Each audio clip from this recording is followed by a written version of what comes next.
Shqipëria vijon të kryesojë vendet e Ballkanit Perëndimor në zbatimin e reformave të parashikuara nga instrumenti për reforma dhe rritje i Bashkimit Evropian. Në mbledhjen e dytë të Komitetit Monitorues të këtij instrumenti, përfaqësues të qeverisë shqiptare dhe të institucioneve evropiane bën bilancin e progresit të arritur deri tani, duke vlerësuar rezultatet në 5 fusha kyçe dhe fondet e zhbllokuara për mbështetjen e reformave dhe investimeve strategjike në vend.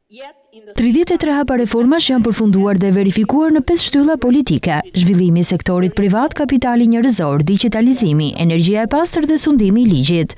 Mbi 212 milion euro janë zhbllokuar dhe po përdoren në mbështetje të drejtpërdrejtë buxhetore dhe bashkëfinancimit të investimeve strategjike. Shqipëria kryeson rajonin e Ballkanit Perëndimor sa i përket ritmit të zbatimit të reformave. Kjo tregon se jemi në rrugën e dur drejt Brukselit.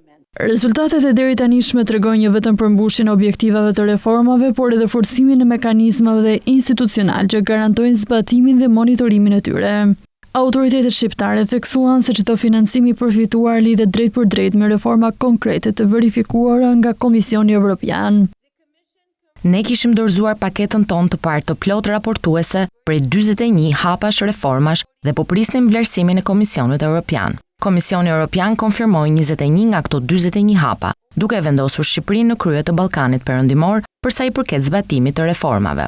Financimi kumulativ i zhbllokuar i Shqipërisë tani është mbi 212.8 milion euro, më i larti në rajonin e Ballkanit Perëndimor. Megjithatë, këto shifra nuk janë qëllime në vetvete. Ato janë dëshmi e diçkaje më domethënëse se sistemet tona të qeverisjes janë funksionale. Arkitektura jonë e koordinimit po funksionon.